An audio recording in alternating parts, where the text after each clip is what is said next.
श्री स्वामी समर्थ अवधूत चिंतन श्री गुरुदेव दत्त तुम्हा सगळ्यांचं आपल्या चॅनलमध्ये स्वागत करते।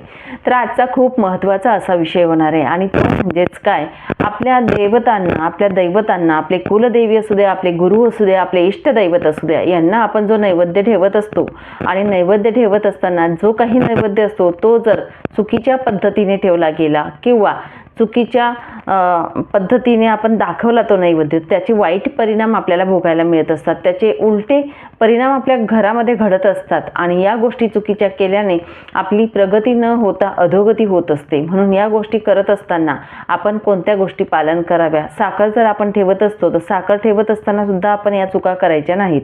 तर या बऱ्याचशा गोष्टी ज्या आहेत आज आपण जाणून घेणार आहोत।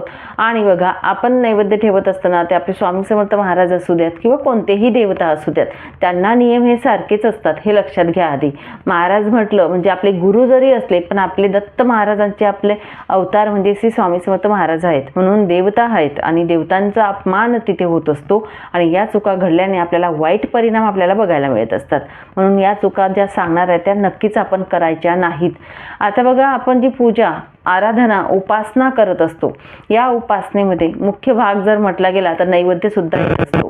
आपण दररोजची देवपूजा जी करत असतो, देवपूजा करत असताना सर्वप्रथम अग्नी प्रज्वलित करतो। आता अग्नी जो असतो, दिवा जो प्रज्वलित करत असतो, दीप प्रज्वलित केल्यानंतर आपल्या घरातील नकारात्मकता असू द्या, आपल्या घरातील जी काही वाईट शक्ती असते ती बाहेर जात असते आणि सकारात्मक लहरी आपल्या घरामध्ये येत असतात। जेव्हा पण नैवेद्य आपण दाखवत असतो तेव्हा दीप प्रज्वलित ठेवणं खूप महत्त्वाचं असतं। दीप प्रज्वलित ठेवल्याने दीप जो असतो तो आपला साक्षी असतो। देवता आणि आपल्यातलं ऋणानुबंध जे असतं ते दीपाद्वारे म्हणजे अग्निदेवतांच्या साक्षीने आपली जी उपासना असते, आराधना, ती कुठली असू द्या, नैवेद्य असू द्या, ग्रंथवाचन असू द्या, जपमाळ असू द्या, नामस्मरण असू द्या, कुठलीही असू द्या, आपण जी काही थोडी मोठी जी काही सेवा करतो ते आपण जे बोलतो ती पोहोचवण्याचं काम जे असतं, पोस्टमनचं काम हे अग्निदेवता करत असतात आपल्या देवांपर्यंत। म्हणून अग्नी प्रज्वलित ठेवणं खूप महत्त्वाचं आहे। जेव्हाही तुम्ही नैवेद्य द्या मात्र अग्नी प्रज्वलित ठेवणं खूप महत्त्वाचं असतं। म्हणूनच आपल्या घरामध्ये अग्नी प्रज्वलित करायचा आहे। सकाळी, दुपारी केव्हाही तुम्ही नैवेद्य देत असता तेव्हा दिवा प्रज्वलित असणं खूप महत्त्वाचं असतं। आता नैवेद्य दाखवत असताना नैवेद्याची वेळ कोणती असावी, प्रामुख्याने हे लक्ष ठेवायचं खूप महत्त्वाचं आहे। जेव्हा पण आपण नैवेद्य दाखवत असतो, बघा, आपण आरती करत असाल, आता तुमच्या घरात जर आरती तुम्ही करत असणार तर बघा, सकाळी आरती करून आपण नैवेद्य दाखवतो तरीही चालेल, संध्याकाळी आरती केल्यानंतर तेव्हा दाखवला तरीही चालेल। बऱ्याच ठिकाणी सकाळी पण आणि संध्याकाळी, कधी कधी सकाळीच देतात, कधी कधी संध्याकाळी, या पद्धतीने तुम्ही करू शकतात। आरती केल्या तुम्ही नैवेद्य दाखवला तरीही चालेल किंवा थोड्या वेळात दाखवला तरीही चालेल, काही हरकत नाही, या पद्धतीने करा। आता नैवेद्य दाखवत असताना तुम्हाला सांगेल, आपण जो काही नैवेद्य दाखवत असतो तर नैवेद्य दाखवत असताना प्रामुख्याने जे भाजी चपाती असते, आपल्या घरामध्ये जो काही जेवणाचा नैवेद्य असतो तो ताट करून आपण जे काही भाजी असेल किंवा चपाती असेल ती आपण एका ताट आपण सेपरेट देवाचा ठेवायचा। देवाचा ताट हा कुणीही जेवणासाठी नसावा, म्हणजे सेपरेट असं एक ताट आपण राहू द्यावा की जसं माझा ताट वेगळा, माझ्या मुलांचा वेगळा, ह्या मुलाचा वेगळा, त्या मुला आपण करत असतो त्या पद्धतीने देवाचा ताट जो असतो नैवेद्याचा तो सुद्धा एक तुम्ही वेगळा ठेवावा, असं मी तुम्हाला आवर्जून सांगेल। भलेही तो बघा, बऱ्याच ठिकाणी आपण बघतो की धातूचा सुद्धा असतो, कास्याचा असतो, पितळीचा असतो, पंचधातूचा असतो, पण बघा काही लोकांची, आता प्रत्येक व्यक्तीची ती परिस्थिती नाही की मी घेऊ शकते पितळी ताट किंवा चांदीचा ताट, तर तुम्ही स्टीलचंही असू द्या, मी म्हणणार नाही तुम्हाला, स्टीलचं असलं तरी चालेल, पण सेपरेट ताट जो असतो नैवेद्याचा तो असावा। कारण बघा, आपल्या घरात जर आता प्रत्येक ठिकाणी असं नाही ना की व्हेजच खात असतील, नॉनव्हेज पण बनत असतं, त्यामुळे देवाचा ताट हा वेगळा असावा आणि आपण जो नैवेद्य दाखवतो त्या ताटातच दाखवायचा आहे आपल्याला, या पद्धतीने। आता जे काही पदार्थ असतात, आपण जेवणाचं नैवेद्य ठेवत असताना तुळशीचं पान आपण ठेवणं आवश्यक आहे असं म्हणत असतो, पण काही देवतांना तुळशीचं पान चालत नाही, जसं महादेव झाले किंवा गणपती बाप्पा झाले, यांना वर्ज्य असतं तुळशीचं पान। म्हणून आपण जी साखर असेल, साखर ठेवत असताना तुळशीचं पान ठेवू नका तरी चालेल, या पद्धतीने ठेवा। किंवा दूध आपण एका वाटीत जो नैवेद्य असतो तेव्हा ठेवत असताना दूध एका वाटीत वेगळं ठेवा, तो तुम्ही दाखवू शकतात नैवेद्य, म्हणजे दुधाचा नैवेद्य बाकी देवतांना आणि चपाती भाजी असेल ती वेगळ्या देवतांना, अशा पद्धतीने तुम्ही दाखवू शकतात. किंवा 2 ताट जर करता आले तुम्हाला वेगवेगळ्या पद्धतीने, एकात तुळशीपत्र ठेवा, एकात तुळशीपत्र ठेवू नका, या पद्धतीने सुद्धा तुम्ही नैवेद्य दाखवू शकतात. आता हा नैवेद्य ठेवत असताना, नैवेद्य दाखवत असताना आपण नैवेद्यम समर्पयामी असं म्हणणं खूप आवश्यक आहे. या पद्धतीने आपण म्हणून नैवेद्य दाखवू शकतो. नाही तुम्हाला जमत तर फक्त एवढं जरी म्हटलं की महाराज नैवेद्य ग्रहण करा, या पद्धतीने चालेल. पण तुम्हाला अवश्य असेल, जेव्हा आपण वाढत असतो म्हणजे महाराजांना नैवेद्य ठेवतो किंवा देवतांना नैवेद्य ठेवत असतो, तेव्हा घाई नसावी, आरामात आपण, म्हणजे आपलं कसं असतं बघा, नैवेद्य ठेवायचं आहे, केला चौकोन, भरीव चौकोन करायचा, ठेवायचं म्हणजे पळायचं, एक कामाप्रमाणे आपण त्याला घेत असतो आणि त्या पद्धतीने करतो. तसं करायचं नाही. तुमचं काम आवरून घ्या, तुमचं जे काही काम असेल ते करून घ्या. त्यानंतर तुम्हाला सांगेल, इथे तुम्ही फक्त तो 5 मिनिटाचा कालावधी, 2 मिनिटं का असेल ना, ते तुम्हाला देवाला द्यायचे आहेत. आरामात तुम्ही नैवेद्याचा ताट समोर ठेवायचा, व्यवस्थित मंत्र म्हणून आपण तिथे बसावं. नाही मंत्र म्हणता आला तर म्हणावं की नैवेद्यम समर्पयामी, तिथे बसावं, हात जोडावे, नैवेद्य जे काही जेवणाचं नैवेद्य असेल ते तुम्ही ग्रहण करा असं आपण सांगायचं आहे देवतांना, आणि नंतर तिथून उठायचं आहे. तो ताट आपण इथे ठेवणार आहोत, तर तो ताट जो असतो तो ठेवल्यानंतर आपल्याला लगेचच उचलायचं आहे का, तर नाही. किंवा मग किती वेळ पडू द्यायचा. बऱ्याच ठिकाणी काय होतं बघा, आपण जर नैवेद्य ठेवतो तो विसरून जातात, उचलतच नाही, आणि काही लोक ठेवतात आणि लगेच उचलून घेतात. तर असं न करता नैवेद्य ठेवल्यानंतर 5-10 मिनिट तरी तिथे आपण ताट राहू द्यावा आणि त्यानंतर उचलावा, या पद्धतीने करावं. कारण बऱ्याच वेळ जर नैवेद्य तिथे पडून राहिला तर तुम्हाला सांगेल ते दोष आपल्याला लागत असतात. देवतांचा अपमान तिथे होत असतो आणि हे दोष आपल्याला लागतात, म्हणजे आपल्याला प्रगती न होता अधोगती होत असते. म्हणून तुम्हाला सांगेल करू नका. नैवेद्य दाखवल्यानंतर आपण 10 मिनिटं, जास्तीत जास्त 15 मिनिटं, त्यानंतर हा ताट उचलून घ्या. आता बऱ्याच ठिकाणी बघा साखर आपण दाखवत असतो नैवेद्यामध्ये. साखर का दाखवली जाते तर तुम्हाला सांगेल, साखरेत गोडवा निर्माण होत असतो, नात्यांमध्ये गोडवा असतो, आपल्या घरामध्ये वादविवाद असतील, नवरा बायकोमध्ये, मुलांमध्ये कटकटी असतील, तर बघा साखर असा नैवेद्य असतो, तो देवांना अर्पण करत असतो, त्याच्यात गोडवा असतो. आणि गोडवा जो असतो देवाच्या सानिध्यात जो काही नैवेद्य, साखर असो, जेवणाचा नैवेद्य असो, ते दोष जे असतात, आपल्या अन्नातले दोष असतात ते निवारण होत असतात. म्हणून आपण इथे ठेवल्यानंतर त्या साखरेमध्ये सुद्धा गोडवा निर्माण होतो, देवांची नजर त्यावरती पडत असते तो नैवेद्य दाखवल्यानंतर. आणि ती साखर तुम्ही दिवसभर पडू द्यायची नाही. ती साखर तुम्ही ठेवा, 10 मिनिटानंतर, 5 मिनिटानंतर उचलून घ्या आणि आपल्या घरातील प्रत्येकाला 2-2 दाणे का असेना प्रसाद म्हणून वाटायची आहे. या पद्धतीने तुम्ही घ्यायचा आहे. तो प्रसाद बनत असतो, हे लक्षात घ्या. नंतर देवासमोर ठेवल्यानंतर आपला तो प्रसाद रूपात होत असतो. भले तो अन्नाचा नैवेद्य सुद्धा, भले तो साखरेचा नैवेद्य सुद्धा. तुम्ही साखर जरी ठेवत असणार, बऱ्याच महिलांना सवय असते साखर आजची ठेवली की उद्यालाच उचलतात, उद्याची ठेवली की परवाला उचलतात. तर ही चूक करू नका. याचे दोष तुम्हाला लागत असतात, हा अपमान होत असतो त्या प्रसादाचा, आणि म्हणून तुम्ही लगेच उचलून घ्या आणि आपल्या घरातील व्यक्तींना वाटून द्या. या पद्धतीने करा.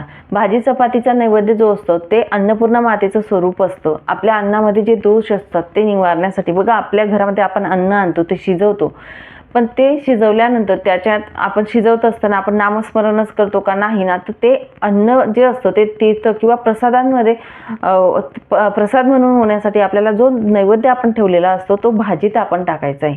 जी भाजी असते आपली बनवलेली, इथली भाजी उचलून त्या भाजीमध्ये टाका. किंवा आपण सगळ्यांचे ताट करत असतो तेव्हा थोडा तो नैवेद्य म्हणून, चपाती असू द्या, भाजी असू द्या, या पद्धतीने सगळ्यांना थोडा एक घास येईल अशा पद्धतीने तो नैवेद्याचा ताट वाटून घ्यायचा आहे. म्हणजे प्रत्येकाच्या वाटेला थोडा येईल अशा पद्धतीने आपण तो नैवेद्याचा ताट वाटायचा आहे. जेणेकरून जी देवतांची नजर असते ती नैवेद्यावर पडलेली असते, त्यामुळे त्याच्यात सात्विकता निर्माण होत असते, आपल्या अन्नाचे दोष जात असतात, अन्नपूर्णा माता प्रसन्न होत असतात. आणि ज्या घरामध्ये अन्नपूर्णा माता प्रसन्न होत असतात त्या घरात कशाचीही कमी पडत नाही. म्हणून या पद्धतीने आपण नैवेद्य दाखवायचा असतो. आता बऱ्याच ठिकाणी दूध सुद्धा आपण बोलतो बघा, नाहीच काही असलं तर दूध साखर दाखवा तरीही चालेल. पण तुम्हाला सांगू का, दूध जे असतं ते तुम्ही, काही लोकांना अशी सवय, गरम दूध असं आणता आणि ठेवून देतात, तर गरम दूध जे असतं त्याचा देखील नैवेद्य दाखवू नका. कोमट किंवा थंड दूध असतं त्याचा नैवेद्य तुम्ही दाखवू शकता. या पद्धतीने करा. पण एकदमच गरम दूध असेल ते तुम्ही ठेवू नका, कारण बघा भगवान शंकरांना गरम दुधाचा नैवेद्य चालत नाही. ह्या काही गोष्टी ज्या असतात त्या लक्षात घेऊन आपल्याला नैवेद्य दाखवायचे असतात. फळं जर तुम्ही नैवेद्यामध्ये ठेवत असणार, फळं जे असतात आपण बाजारातून आणतो ते स्वच्छ धुवून ज्या पद्धतीने आपण खातो त्या पद्धतीने पद्धतीने स्वच्छ धुवून घ्यावे. आता केळ जरी असतं, आपण मंदिरांमध्ये जातो, कुठेही बघा आपण जात असतो, तेव्हा आपण कट केलेलं असतं, केळचे 2 तुकडे तरी असतात. आपल्या घरामध्ये जेव्हा देवघरात आपण नैवेद्य फळांचा दाखवतो, आपण ते ग्रहण करणार आहोत. देवता हे ग्रहण करत नाही, पण देवतांच्या समोर कुठलाही नैवेद्य आपण ठेवल्यानंतर त्यात सात्विकता येत असते, त्याच्यात एक ऊर्जा येत असते आणि आपल्या घरातील अन्नाचे दोषही नाहीसे होत असतात. आपल्या घरातील म्हणजे जे अन्न बनत असतात त्याच्यात पुरवठा होत असतो, संपत नाही, त्याचा साठा बनत असतो आपल्या घरामध्ये. म्हणून हे आपल्याला करायचं असतं. म्हणून आपल्याला फळ जरी असतील, फळ धुवून घ्या, स्वच्छ पुसून घ्या आणि ते कट करून आपण नैवेद्यामध्ये ठेवायचे आहेत. ते पण ठेवल्यानंतर 5 मिनिटानंतर 10 मिनिटानंतर तुम्ही उचलून ते आपण सगळ्यांनी वाटून खाऊन घ्यायचं आहे. या पद्धतीने हे नैवेद्य अशी पद्धतीने ठेवले जातात. बऱ्याच लोकांचा गैरसमज असतो की नैवेद्य ठेवल्यानंतर किती वेळ ठेवावा, कसा ठेवावा, काय ठेवावा. तर या पद्धतीने तुम्ही ठेवा आणि आपला नैवेद्य ठेवल्यानंतर 5-10 मिनिटात तुम्ही उचलायला शिका.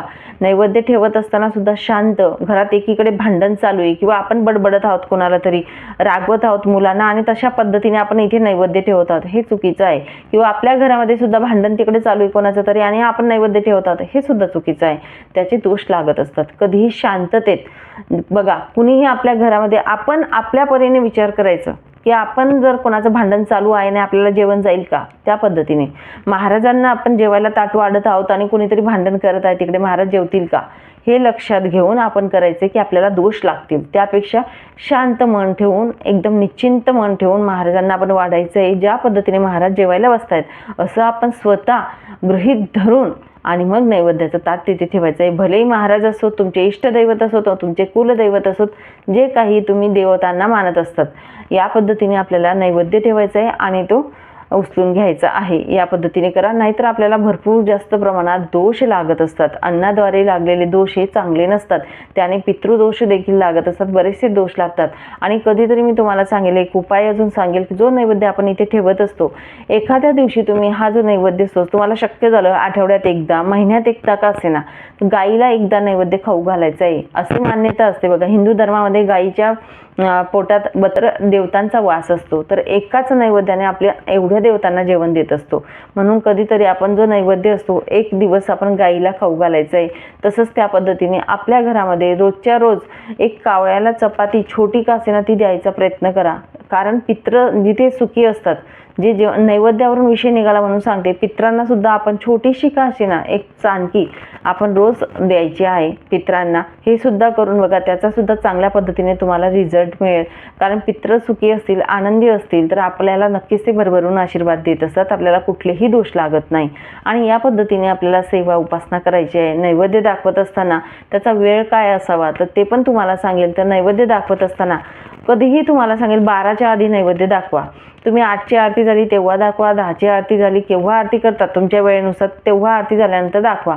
12 नंतर केव्हाही तुम्ही दाखवाल ते चालत नाही. आणि संध्याकाळी पण तुम्हाला सांगेल 6-6:30 नंतर तुम्ही 9च्या आत दाखवायचा प्रयत्न करा. नैवेद्य हा रात्री अपरात्री दाखवू नका किंवा एकदमच दुपारी दाखवू नका. नैवेद्याचा पण काही कालावधी असतो, केव्हाही काही गोष्टी करायच्या नाहीत. काही नियम अटी ज्या असतात त्या पूर्ण बघून आपण नैवेद्य दाखवायचा असतो, तरच त्याचं पुण्यप्राप्तीही आपल्याला मिळत असते, त्याचा काहीतरी फायदा होतो. नाहीतर आपण करतोय म्हणून करतोय, कोणीतरी सांगितलं की रोज आपण नैवेद्य दाखवायचा, पितृदोष जातो, हा दोष जातो, तो दोष जातो, अन्नातला दोष जातो.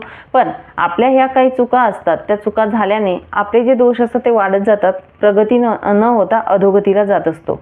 म्हणून या चुका करू नका. नैवेद्य दाखवताना अशा पद्धतीने नैवेद्य तुम्हाला दाखवायचं आहे. चला, सांगितलेली माहिती इथे थांबवते, नंतर अजून भेटेल अशाच व्हिडिओसोबत. श्री स्वामी समर्थ.